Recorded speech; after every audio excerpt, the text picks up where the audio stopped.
রব্বুল আলামিন ঘোষণা দিয়ে দিলেন, লা তাহিনু ওয়া লা তাহজানু ওয়া আনতুমুল আ'লাউন।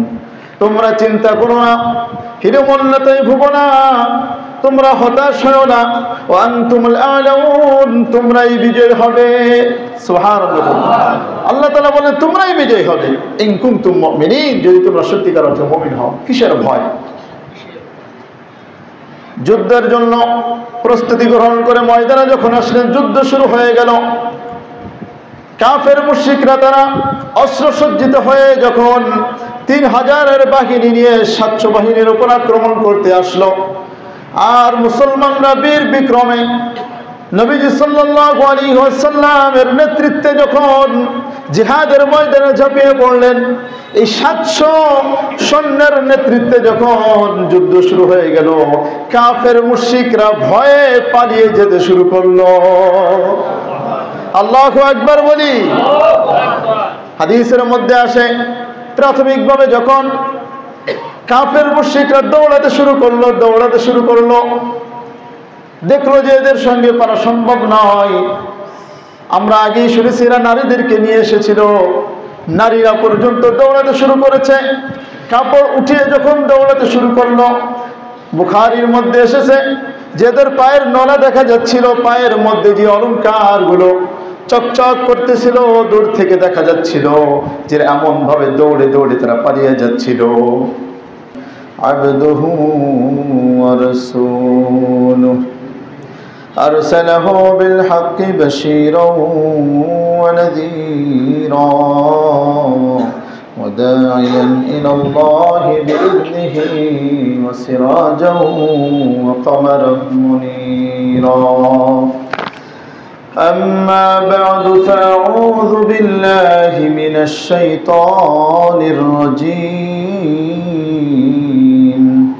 بسم الله الرحمن الرحيم ولا تهنوا ولا تحزنوا وأنتم الأعلون إن كنتم مؤمنين وقال النبي صلى الله عليه وسلم اشتد غضب الله على من قتله النبي في سبيل الله اشتد غضب الله على قوم دموا وجه نبي الله صلى الله عليه وسلم وقال الله سبحانه وتعالى يا أيها الذين آمنوا صلوا عليه وسلموا تسليما اللهم صل على محمد وعلى آل محمد كما صليت على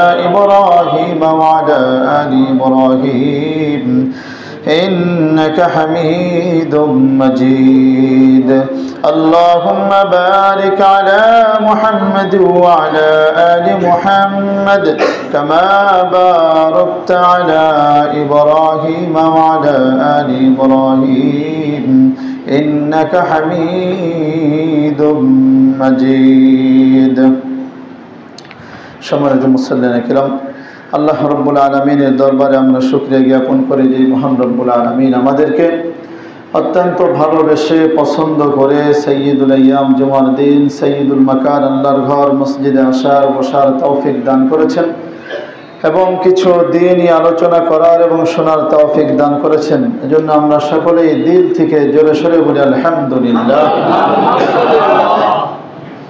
সম্মানিত ভাইরা আমার, আমাদের আলোচনা চলতেছিল সিরাতুন নবী সাল্লাল্লাহু আলাইহি ওয়াসাল্লাম, অর্থাৎ নবীজি সাল্লাল্লাহু আলাইহি ওয়াসাল্লামের জীবনী নিয়ে। সেই আলোচনার ধারাবাহিকতায় নবীজি সাল্লাল্লাহু আলাইহি ওয়াসাল্লামের মাদানী জীবনে যে যুদ্ধগুলো হয়েছিল, সেই যুদ্ধগুলোর মধ্য থেকে অন্যতম কয়েকটি যুদ্ধ নিয়ে আলোচনা করার ইচ্ছা পোষণ করেছি। তার মধ্যে একটি বদরের যুদ্ধ, ঐতিহাসিক যুদ্ধ, এ সম্পর্কে আমরা সংক্ষিপ্তভাবে ইতিপূর্বে জানতে পেরেছি। আরেকটি ঐতিহাসিক যুদ্ধ এবং মুমিনদের জন্য অত্যন্ত শিক্ষণীয় যে যুদ্ধ, উহুদের যুদ্ধ সম্পর্কে ইনশাআল্লাহ আজকে আমরা শুনব। উহুদের যুদ্ধ এটা মুমিনদের জন্য এই যুদ্ধের মধ্যে অনেক বড় বড় শিক্ষণীয় বিষয় রয়েছে এবং উহুদের যুদ্ধ এটা আল্লাহ তাআলার পক্ষ থেকে অনেক বড় একটা পরীক্ষাও ছিল সাহাবীদের জন্য। এমনকি এই পরীক্ষা তাদের মাধ্যমে আল্লাহ তাআলা করিয়েছেন, কিন্তু এই শিক্ষা কিয়ামত পর্যন্ত সকল মানুষের জন্য। আল্লাহ তাআলা দেখতে চান যে তার বিধান মানার জন্য কে কে রাজি আছে। এটা না জেনে আল্লাহ তাআলা কাউকে জান্নাতে দিবেন না। কে কে আল্লাহর রাস্তায় নিজের জীবন বিলিয়ে দেওয়ার জন্য প্রস্তুত আছে। শুধুই কি ঈমানদার হলাম, মুমিন হলাম, রাসূলের আশিক বলে প্রকাশ করলাম, কিন্তু আসলেই কি আমি খাঁটি মুমিন মুসলমান হতে পেরেছি কিনা। আল্লাহ রাব্বুল আলামিন এই উহুদের যুদ্ধের মাধ্যমে একটা বড় ধরনের পরীক্ষা গ্রহণ করেছেন। সুবহানাল্লাহ বলি। উহুদের যুদ্ধের প্রেক্ষাপট এটা শুরু হলো বদরের যুদ্ধকে কেন্দ্র করে। বদরের যুদ্ধে আমরা জেনেছি যে কাফেরদের 70 জন লোক নিহত হয়, জাহান্নামে যায়। তাদের মধ্যে প্রায় 23 থেকে 24 জন বড় বড় লিডার, আবু জাহাল, উতবা, সাইবা সহ বড় বড় লিডার সবগুলো এই যুদ্ধেই তারা নিহত হয়। বদরে যারা যাবেন দেখবেন যে ওখানে বড় একটা কূপের মতো জায়গা আছে, অর্থাৎ হাফ ওয়াল দিয়ে ঘেরাও করা আছে। প্রায় হয়তো চারদিকে হয়তো 10 ফিট বা 13 ফিট এরকম হবে। তো ওই জায়গার মধ্যে এক জায়গার মধ্যে ওদের যে 23-24 জন বড় বড় লিডার মারা গিয়েছিল, সবগুলোর ওই এক জায়গায় মাটি চাপা দেওয়া হয়েছে। মানুষ গেলে পাথর মেরে আসে। আলহামদুলিল্লাহ বড় একটা পাথর মেরে আসতে পেরেছে। যে যাবেন এটা দেখে আসবেন এবং পাথর মেরে আসবেন প্রয়োজনে। এই সকল কাট্টা কাফের যারা আমার নবীকে কষ্ট দিয়েছে। তো বদরের যুদ্ধে যেমনিভাবে কাফেরদের বড় ধরনের একটা ক্ষতি হয়ে গেল, এটার প্রতিশোধ স্বরূপ তারা উহুদের যুদ্ধের জন্য প্রস্তুতি নিল। আবু সুফিয়ান রাদিয়াল্লাহু আনহু তখনও তিনি মুসলমান হননি। তিনি মুসলমান হয়েছেন এটা মক্কা বিজয় নিয়ে যখন আলোচনা করব তখনই জানতে পারবো যে মক্কা বিজয়ের সময় তিনি মুসলমান হন। তো তার নেতৃত্বে কাফের মুশরিকরা, মক্কার কাফেররা, তার মধ্যে অন্যতম যেমন আবু জাহালের ছেলে ইকরামা, অনুরূপে আরো কয়েকজন, এরা বড় বড় কয়েকজন এই কাফের আবু সুফিয়ানের কাছে এসেছে যে আমাদের এত বড় ক্ষতি হয়ে গেল, আমাদের তো প্রতিশোধ নেওয়ার দরকার। এবং ওই যে কাফেলা ছিল বাণিজ্যিক কাফেরা, যার মধ্যে অনেক ধন সম্পদ ছিল, সেই ধন সম্পদ 50,000 দিনার বর্তমান টাকা অনুযায়ী 25,000 না 2,500 কোটি টাকা যেন বলেছিলাম, এত পরিমাণ টাকা এই সবগুলো মুসলমানদের বিরুদ্ধে ব্যয় করার কথা। তারা বলল যে ঠিক আছে, ওই ব্যবসার মধ্যে যাদের মালামাল ছিল তারাও সকলে সমবেত হয়েছে আবু সুফিয়ানের কাছে যে আমাদের একটা প্রতিশোধ নেওয়ার দরকার। তখন আবু সুফিয়ান সে তার নেতৃত্বে 3000 কাফের মুশরিককে জমা করল। এদের মধ্যে এরা নিজেদের নারীদেরকেও নিয়ে এসেছিল, নিজেদের স্ত্রী, বোন এদেরকেও নিয়ে এসেছিল। এমনকি তাদের গোলাম যারা ছিল তাদেরকে বিভিন্ন আশা দিয়ে, আজাদ করার আশা দিয়ে তারা নিয়ে এসেছিল। তারা 3000 সমবেত হয়ে মুসলমানদের বিরুদ্ধে অস্ত্রসজ্জিত হয়ে তারা মদিনার পানে ছুটল। উহুদ একটি পাহাড়ের নাম। এই উহুদ পাহাড়ের পাদদেশে এই যুদ্ধ সংগঠিত হওয়ার কারণে এই যুদ্ধকে বলা হয় গজওয়ে উহুদ বা উহুদ যুদ্ধ। তারা অপর প্রান্তে অবস্থান করল। ঘটনা, এই খবরটা নবী সাল্লাল্লাহু আলাইহি ওয়াসাল্লামের কাছে পৌঁছে গেল যে কাফের মুশরিকরা তো তারা অস্ত্রসজ্জিত হয়ে মুসলমানদেরকে ধ্বংস করার জন্য তারা মদিনার উপকণ্ঠে চলে এসেছে। নবী সাল্লাল্লাহু আলাইহি ওয়াসাল্লাম সাহাবীদেরকে নিয়ে পরামর্শ করলেন যে এখন কি করা যায়। কিছু সাহাবী তারা মতামত দিলেন যে আমরা মদিনায় থেকে তাদেরকে প্রতিহত করব, এবং নবীজি সাল্লাল্লাহু আলাইহি ওয়াসাল্লামের মনেও এটা চাইতেছিল যে আমরা মদিনায় থেকে তাদেরকে প্রতিহত করব। কিন্তু কিছু সাহাবী ছিল যারা বদরের যুদ্ধে শামিল হতে পারেনি, তারা বারবার বলতেছিল, পীড়াপিড়ি করতেছিল যে ইয়া রাসূলুল্লাহ, আমরা মদিনার বাইরে গিয়ে উহুদে গিয়ে তাদেরকে ধ্বংস করে আসব।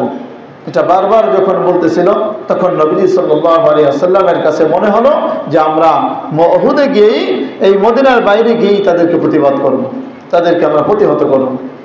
এই সিদ্ধান্ত যখন হলো, নবীজি সাল্লাল্লাহু আলাইহি ওয়াসাল্লাম অস্ত্র হাতে নিলেন, বর্ম পরে তিনি যখন প্রস্তুত হয়ে গেলেন, তখন ওই সকল সাহাবীরা যারা বলতেছিল যে আমরা বাইরে গিয়ে যুদ্ধ করব, তারা এবার বলতেছে যে মনে করতেছে হায় হায় রাসূলুল্লাহ সাল্লাল্লাহু আলাইহি ওয়াসাল্লাম হয়তো খারাপ মনে করলো কিনা, আমরা এরকম বারবার বললাম।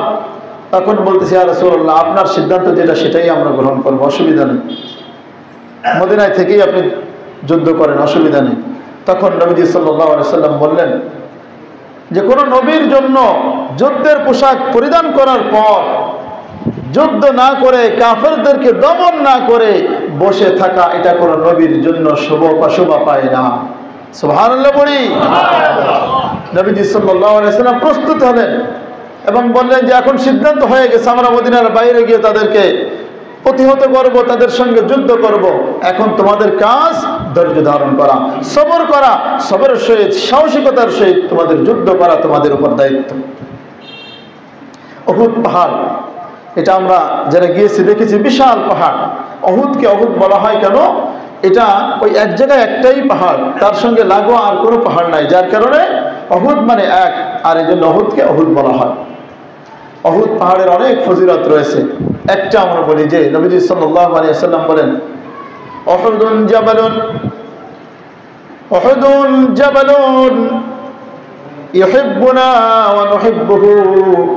উহুদ এমন একটি পাহাড়, যেই পাহাড় আমাদেরকে ভালোবাসে, আমরাও তাদেরকে ভালোবাসি। সুবহানাল্লাহ।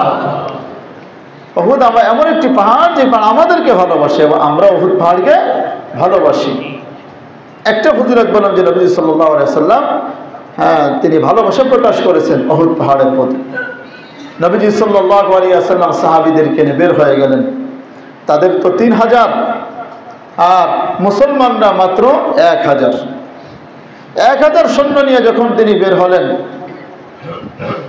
আপনার আইনাইন নামক একটি পাহাড়ের কাছে যখন গেলেন, তখন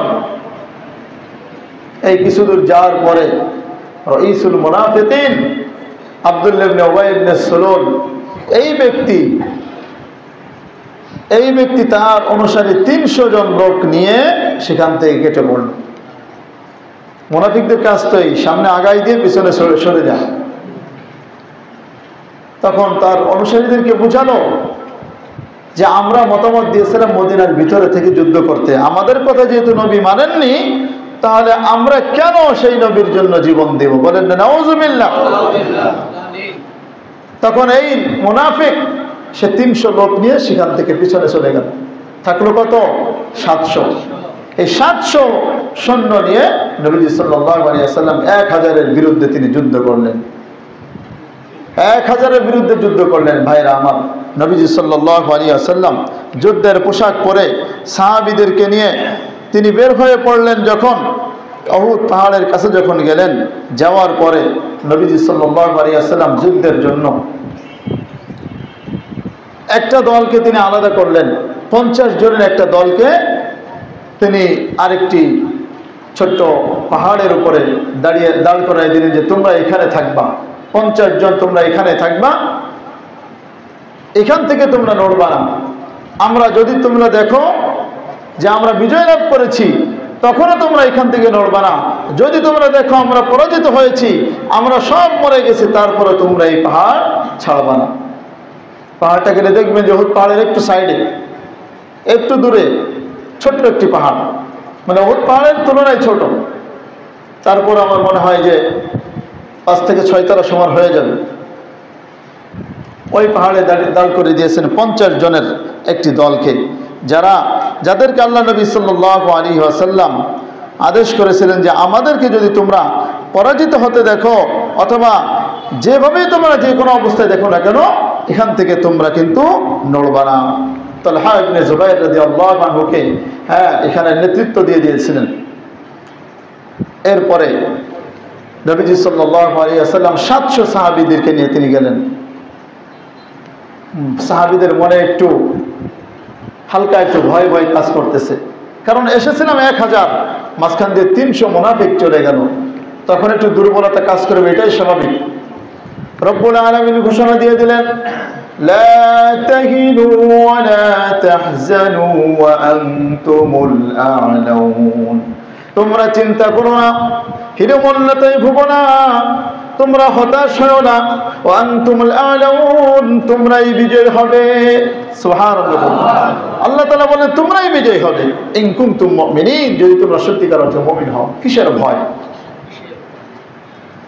যুদ্ধের জন্য প্রস্তুতি গ্রহণ করে ময়দানে যখন আসলেন, যুদ্ধ শুরু হয়ে গেল। কাফের মুশরিকরা তারা অস্ত্রসজ্জিত হয়ে যখন 3000-এর বাহিনী নিয়ে 700 বাহিনীর উপর আক্রমণ করতে আসলো, আর মুসলমানরা বীর বিক্রমে নবীজি সাল্লাল্লাহু আলাইহি ওয়াসাল্লামের নেতৃত্বে যখন জিহাদের ময়দানে ঝাঁপিয়ে পড়লেন, এই 700 সৈন্যের নেতৃত্বে যখন যুদ্ধ শুরু হয়ে গেল, কাফের মুশরিকরা ভয়ে পালিয়ে যেতে শুরু করলো। আল্লাহু আকবার বলি।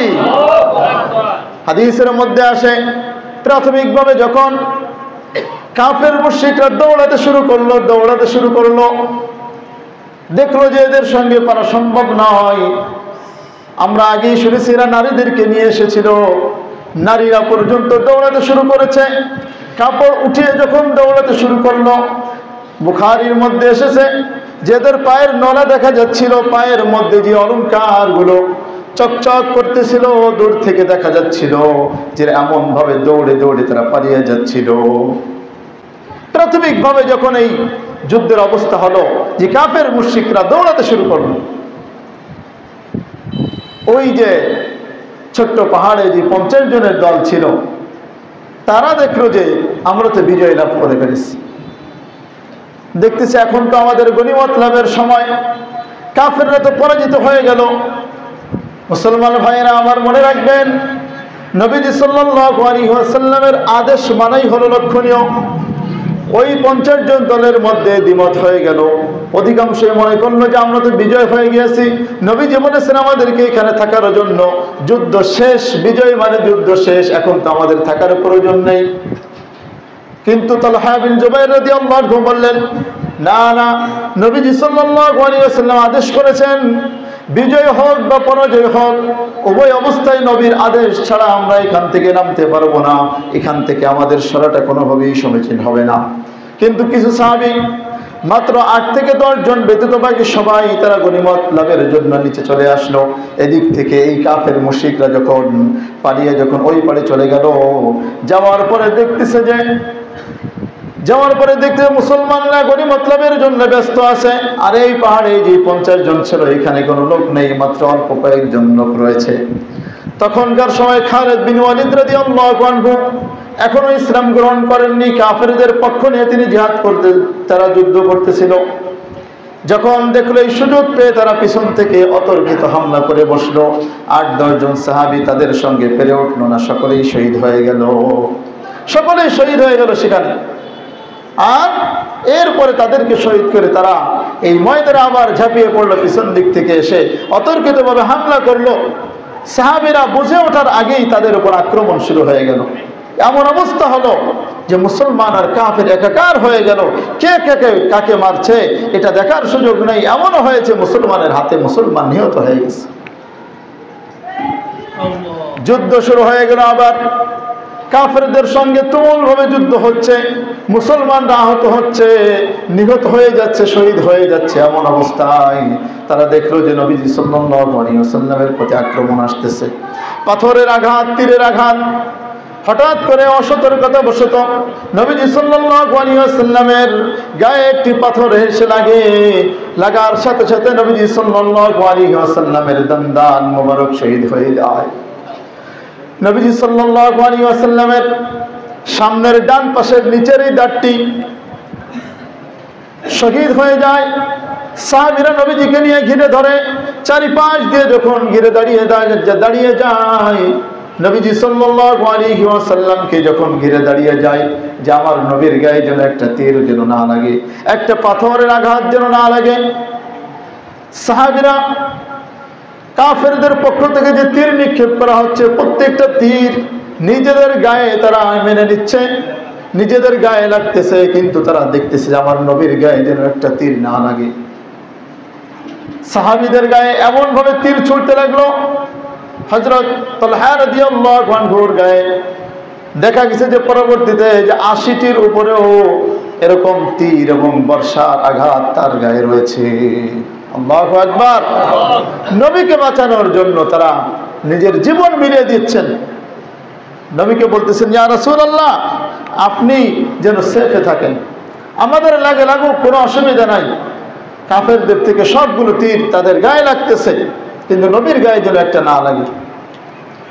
অসতর্কতা বশত নবীজি সাল্লাল্লাহু আলাইহি ওয়াসাল্লামের উপর আঘাত লেগে দান মুবারক শহীদ হয়ে যায়। মাথার মধ্যে একটা আঘাত লাগার কারণে মাথার মধ্যে যে কড়া ছিল, অর্থাৎ হেলমেটের যে কড়া, এটা ঢুকে গেল মাথার মধ্যে, ফিনকি দিয়ে রক্ত বের হচ্ছে। মুসলমান ভাইরা আমার, নবীজি সাল্লাল্লাহু আলাইহি ওয়াসাল্লামকে নিয়ে যখন এক পাশে নিয়ে যাওয়া হলো, ছোট্ট একটি গুহার মধ্যে নিয়ে যাওয়া হলো, ওই মাথা থেকে যখন কড়াটা বের হলো, ফিনকি দিয়ে রক্ত বের হচ্ছে, রক্ত বের হয়ে চেহারা মোবারক রক্তে রঞ্জিত হয়ে যায়। নবীজি সাল্লাল্লাহু আলাইহি ওয়াসাল্লাম বুখারী শরীফের হাদিস, যে কাপড় দিয়ে তিনি তার চেহারা মুছতেছেন আর বলতেছিলেন,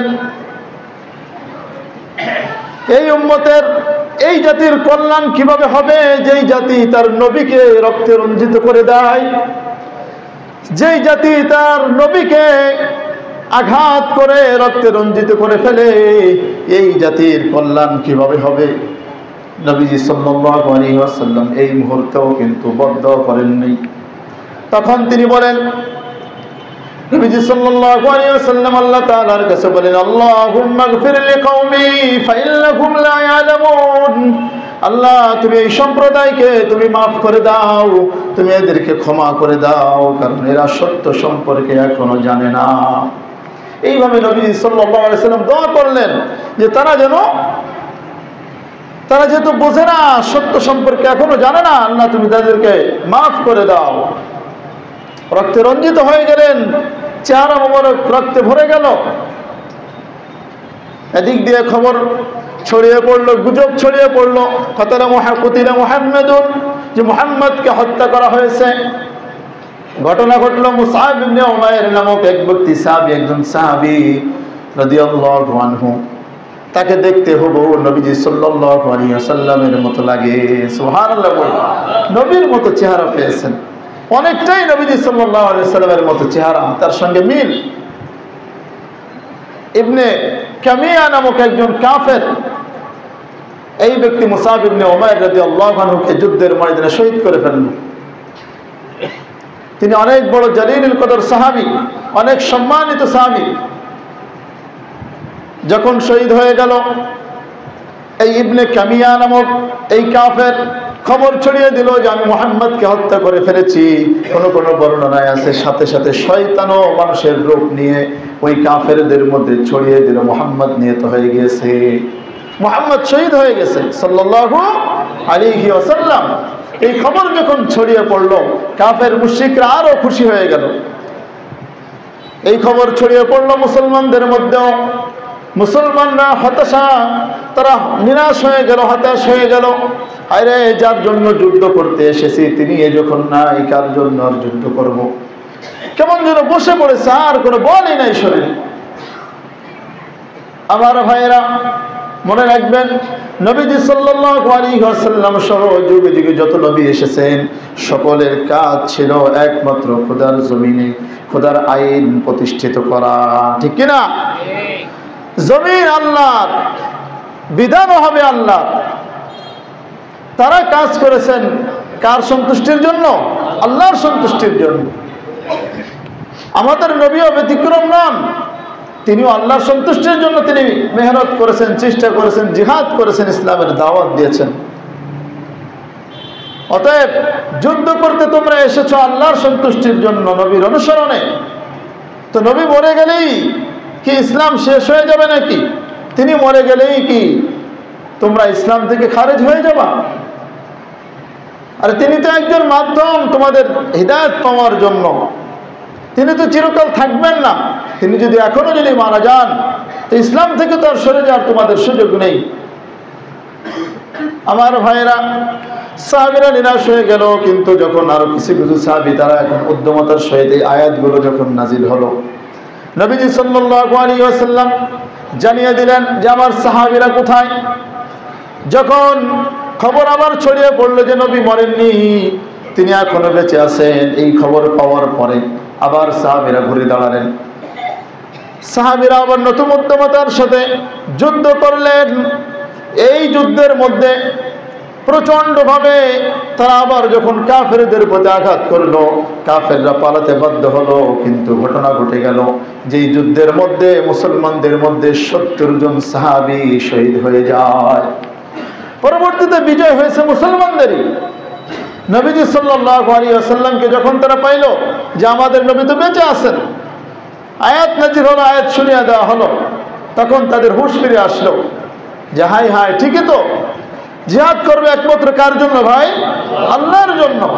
যখন এই হুঁশ আসলো নবীজিকে পাওয়ার পরে, তারা আবার নতুন উদ্যমতার সহিত কাফেরদেরকে ধাওয়া করলো, কাফেররা পালাতে বাধ্য করলো। আল্লাহ রাব্বুল আলামিন বলে যে আমি তাদের অন্তরে এমন ভয় ঢুকে দিয়েছি যে তোমাদের সামান্য কিছু লোকদেরকে দেখে এরা ভয়ে পালাতে বাধ্য হয়েছে। এমনকি এরা এর পরবর্তীতে আবার যে ঘুরে দাঁড়াবে, আবার যে তোমাদের উপর আক্রমণ করবে, সেই সাহস তারা পায় নাই। তারা আর মদিনাতে থাকতে পারে নাই, তারা মক্কায় ভয়তে লেজ গুটিয়ে পালিয়ে চলে গেছে। ভাইরা আমার, নবীজি সাল্লাল্লাহু আলাইহি ওয়াসাল্লাম তিনি নিহত হয়ে গেছেন, এই গুজবটা ছড়িয়ে গেল মদিনায়ও। মদিনায় যখন ছড়িয়ে পড়লো, সকলেই হতাশ হয়ে গেল। এই তার মধ্যে থেকে অনেক মানুষ উহুদের দিকে আসতেছে যে আমার নবীর কি অবস্থা। একজন মহিলা সাহাবী দৌড়াইতেছেন। পথে দেখা এক ব্যক্তি বলতেছে যে তুমি কেন দৌড়াইতেছো, কোথায় যাচ্ছ, নবী তো নাই। বলতেছে তুমি কেন যাচ্ছ? বলে আমি নবীর খোঁজে যাচ্ছি। বলে তুমি তো নবীর খোঁজে যাচ্ছ, কিন্তু তোমার যে স্বামী যুদ্ধে এসেছিল, তোমার স্বামী কিন্তু শহীদ হয়ে গিয়েছে। তখন ওই মহিলা বলে যে স্বামীর কথা বাদ দাও, আমার নবীর কি অবস্থা সেটা বলো। কিছু দূর যাওয়ার পরে আবার একজন দেখা করে বলে কোথায় যাচ্ছ? বলে উহুদের ময়দানে যাই। বলে তোমার 2 সন্তান এসেছিল, তোমার সেই 2 ছেলেও কিন্তু এই যুদ্ধের ময়দানে শহীদ হয়ে গিয়েছে। বলে যে আমার সন্তানের দরকার নাই, আমার নবীর কি অবস্থা তাই বলো। আবার কিছু দূর যাওয়ার পরে আরেকজন বলতেছে তোমার যে বাবা এসেছিল, তোমার বাবাও কিন্তু শহীদ হয়ে গিয়েছে। মহিলার জবাব একটা যে আমার বাবার দরকার নাই, আমার নবীর কি অবস্থা জানাও। আল্লাহু আকবার বলি। যখন নবীজিকে দেখলেন, দেখার পরে তিনি বললেন ইয়া রাসূলুল্লাহ, আমার স্বামী চলে গিয়েছে, আমার 2 সন্তান এই যুদ্ধে শহীদ হয়ে গিয়েছে, আমার জন্মদাতা পিতা ওই যুদ্ধে শহীদ হয়ে গিয়েছে। এই সব শোক আমি ভুলে গিয়েছি যখন আপনাকে দেখছি আপনি সুস্থ আছেন। আল্লাহু আকবার বলি, আরো জোরে বলি আল্লাহু আকবার। সাহাবীরা নবীর জন্য কেমন তারা ভালোবাসার দৃষ্টান্ত দিয়েছেন যে আমার সব শোক আমার পিছনে, একমাত্র আপনি সুখী, আপনি সুস্থ আছেন, বাস আমার কোনো শোক নাই। সব কিছু মিলাতে রাজি, আমার নবীকে ছাড়তে রাজি নই। আমাদের অবস্থা তো ভিন্ন। আমরা নবীর সকল কিছু ছাড়তে রাজি, কিন্তু দুনিয়ার একটা স্বার্থ ছাড়তে রাজি নই। দুনিয়ার স্বার্থের জন্য, সামান্য সামান্য স্বার্থের জন্য আমরা নবীর সকল হুকুমকে আমরা পরিত্যাগ করতে আমরা প্রস্তুত হয়ে যাই।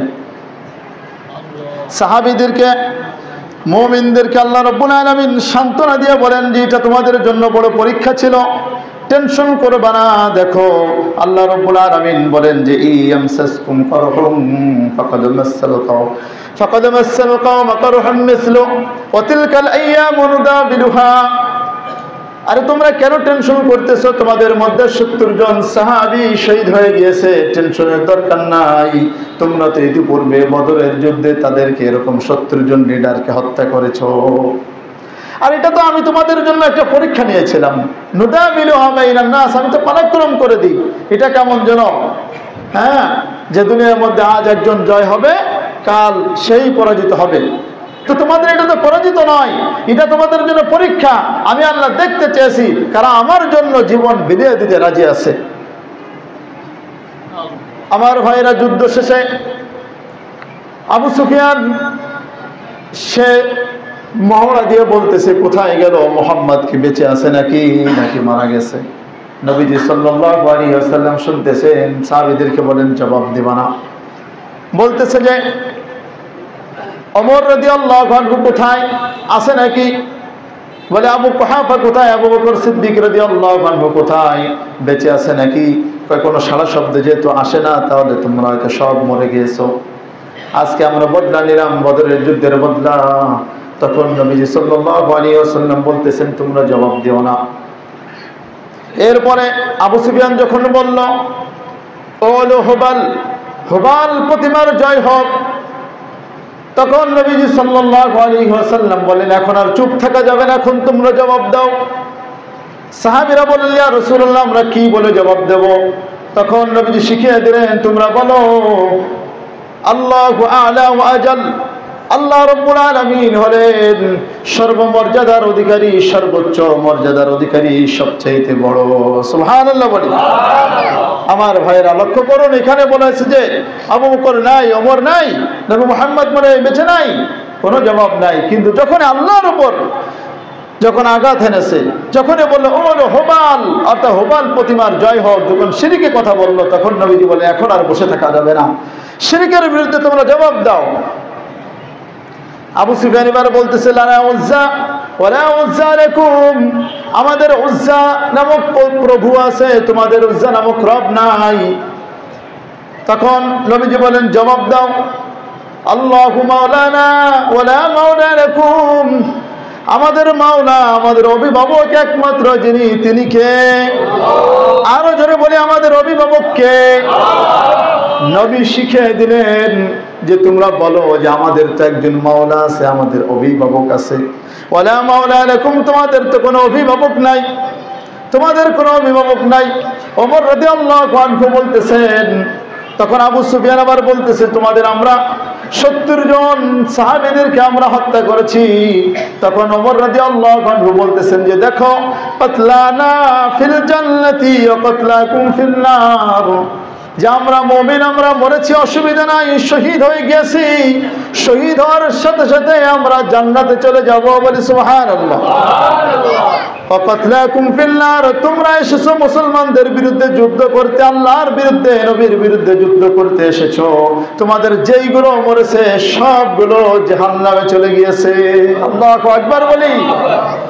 মুমিনের কোনো কাজ বিফলে যায় না, মুমিনের মৃত্যুটাও কোনো বিফলে যায় না। যেই ব্যক্তি মুমিন হবে, আল্লাহর জন্য জীবন বিলিয়ে দিবে, মরে যাওয়ার সাথে সাথে তারা জান্নাতি। বলি সুবহানাল্লাহ। যারা শহীদ হয় এরা মৃত নয়। রব্বুল আলামিন বলেন লা তাকুলু লিমান ইউকতালু ফি সাবিলিল্লাহি আমওয়াত, যারা আল্লাহর রাস্তায় জিহাদ করে যারা জীবন দেয় তাদেরকে তোমরা মৃত বলবা না। বাল আহইয়াউ ওয়ালাকিন লা তাশউরুন, বরং তারাই হলো প্রত্যেকেই জীবিত, প্রত্যেকেই জীবিত, এবং তারা প্রত্যেকেই কবরের মধ্যে জীবিত ব্যক্তির মতো জীবিত ব্যক্তির মতোই রিজিক প্রাপ্ত হয়। অতএব তোমরা তাদেরকে মৃত বলবা না। আল্লাহর পক্ষ থেকে সার্টিফিকেট শহীদদের জন্য যে তাদেরকে তোমরা মৃত বলবা না। এজন্য শহীদ যারা হবে তাদের ওই অবস্থায়, ওই রক্তমাখা কাপড়েই তাদেরকে দাফন করতে হয়। কিয়ামতের দিন এরকম রক্তমাখা অবস্থায় তারা উঠবে। বলি সুবহানাল্লাহ। শহীদের অবস্থা এমন যে তারা জান্নাতের মধ্যে সবুজ পাখির মতো জান্নাতের মধ্যে উড়ে বেড়াতে থাকবে। সুবহানাল্লাহ বলি। ওমর রাদিয়াল্লাহু আনহু জবাব দিলেন যে আমাদের মৃত ব্যক্তিরা, আমাদের শহীদ ব্যক্তিরা, তারা তো জান্নাতে মরে যাওয়ার সাথে সাথেই, কিন্তু তোমরা তো মরে যাওয়ার সাথে সাথেই তোমাদের জন্য রয়েছে সেই জাহান্নাম, কঠিন শাস্তি তোমাদের জন্য রয়েছে। ভাইরা আমার, এই ছিল সংক্ষিপ্তভাবে উহুদের যুদ্ধের ঘটনা। এই যুদ্ধের মধ্যে আমাদের জন্য অনেক বড় শিক্ষা রয়েছে। আল্লাহ রাব্বুল আলামিন আমাদেরকে, সাহাবীদেরকে সান্ত্বনা দিয়ে বলতেছেন যে দেখো তোমরা এখানে টেনশন করো না, তোমরা তো জান্নাতে যাবা, আর আমি তো পরীক্ষা নিয়েছিলাম এটা তোমাদের জন্য। আল্লাহ তাআলা বলেন যে আমি ওয়ালিয়া'লামাল্লাহুল্লাযীনা আমানু ওয়া ইয়াত্তাখিযা মিনকুম, যে আল্লাহ রাব্বুল আলামিন জানতে চান যে কারা সত্যিকার অর্থে মুমিন এবং তোমাদের থেকে কিছু শহীদ হিসেবে আল্লাহ তাআলা গ্রহণ করতে চান। বলি সুবহানাল্লাহ। আল্লাহ বলতেছেন যে আমি গ্রহণ করতে চেয়েছি তোমাদেরকে শহীদ রূপে, শহীদের মর্যাদা আমি তোমাদেরকে দিতে চেয়েছি। এজন্য হয়তো ওদের যুদ্ধে তোমাদের কিছু লোক শহীদ হয়েছে, এতে তোমাদের চিন্তার কোনো কারণ নাই। ভাইরা আমার, রব্বুল আলামিন বলতেছেন আম হাসিবতুম আন তাদখুলুল জান্নাতা ওয়ালাম্মা ইয়ালামিল্লাহুল্লাযীনা জাহাদু মিনকুম, যে তোমরা কি মনে করেছো যে তোমরা জান্নাতে যাইবা, জান্নাতে প্রবেশ করবা, একদম ঈমান এনেছো বা এতটুকুই জান্নাতে চলে যাবা, আর আল্লাহ তাআলা জেনে নেবেন না যে কারা আল্লাহর রাস্তায় জিহাদ করতে প্রস্তুত, কারা আল্লাহর রাস্তায় জীবন দেওয়ার জন্য প্রস্তুত, এটা কি আল্লাহ তাআলা দেখে নেবেন না? কারা কারা ধৈর্যশীল, কারা কারা দ্বীনের পথে যারা ধৈর্যশীল হয় তাদেরকে আল্লাহ তাআলা দেখে নিতে চান, এই পরীক্ষা আল্লাহ তাআলা নিতে চান। এজন্য আল্লাহ তাআলা উহুদের এই যুদ্ধ ঘটিয়েছেন। এখান থেকে আমাদের যে অনেক বড় বড় শিক্ষা রয়েছে। 1 নম্বর শিক্ষা হলো যে নবীজি সাল্লাল্লাহু আলাইহি ওয়াসাল্লামের কথা যেভাবে যেরকম আছে সেভাবে সেরকম আমাদের মানতে হবে। তারা নবীদের কথা না মানার কারণে প্রাথমিকভাবে তারা শহীদ হয়ে গিয়েছে। কোরআনের বহু আয়াতের মধ্যে প্রমাণিত তাদের এই অপরাধটা আল্লাহ তাআলা ক্ষমা করে দিয়েছেন। রাদিয়াল্লাহু আনহুম ওয়া রাদু আন, যে আল্লাহ তাআলা তাদের উপর সন্তুষ্ট হয়ে গেছেন, তারাও আল্লাহ তাআলার উপর সন্তুষ্ট। আল্লাহ তাআলা সবাইকে ক্ষমা করে দিয়েছেন। একজন সাহাবীরা হলেন মাগফুর, নবীরা হলেন মাসুম, তারা নিষ্পাপ, তাদের দ্বারা গুনাহ হবেই না। আর সাহাবীরা হলেন মাগফুর, অর্থাৎ যাদের মাধ্যমে গুনাহ হবে, গুনাহ হয়েছে, কিন্তু আল্লাহ তাআলা মরার আগে সবাইকে মাফ করে দিয়েছেন। এমনকি সকল সাহাবীদেরকে আল্লাহ তাআলা জান্নাতের ঘোষণা দিয়েছেন। বলি সুবহানাল্লাহ। যদি আশারায়ে মুবাশশিরা নামক আমরা কয়েকজনের নাম জানি, যে হয়তো 10 জন, এটা তো প্রসিদ্ধ, নাকি আরো এর বাইরে আরো অনেক সাহাবীদের ব্যাপারে আল্লাহ রাব্বুল আলামিন জান্নাতের ঘোষণা দিয়েছেন। আর এক কথায় তো আল্লাহ তাআলা সকল সাহাবীদেরকে জান্নাতের ঘোষণা দিয়েছেন। রাদিয়াল্লাহু আনহুম ওয়া রাদু আন, যে আল্লাহ তাআলা তাদের উপরে সন্তুষ্ট হয়ে গেছেন। আমার ভাইরা, এখান থেকে শিক্ষা হলো যে নবীর কথা সর্বাবস্থায় নবীজির কথা আমাদের মানতে হবে এবং আল্লাহর সন্তুষ্টির জন্য আমাদের সকল কাজ করতে হবে। আল্লাহর সকল বিধান নবীর তরিকা অনুযায়ী মানবো। কার সন্তুষ্টির জন্য? আল্লাহর সন্তুষ্টির জন্য। এবং দ্বীনের উপর কায়েম দায়েম থাকা, অটল থাকা, এই যুদ্ধের একটি শিক্ষা। নবীজি সাল্লাল্লাহু আলাইহি ওয়াসাল্লাম যেভাবে যা বলবেন সেটা সেভাবে আমাদের মানতে হবে।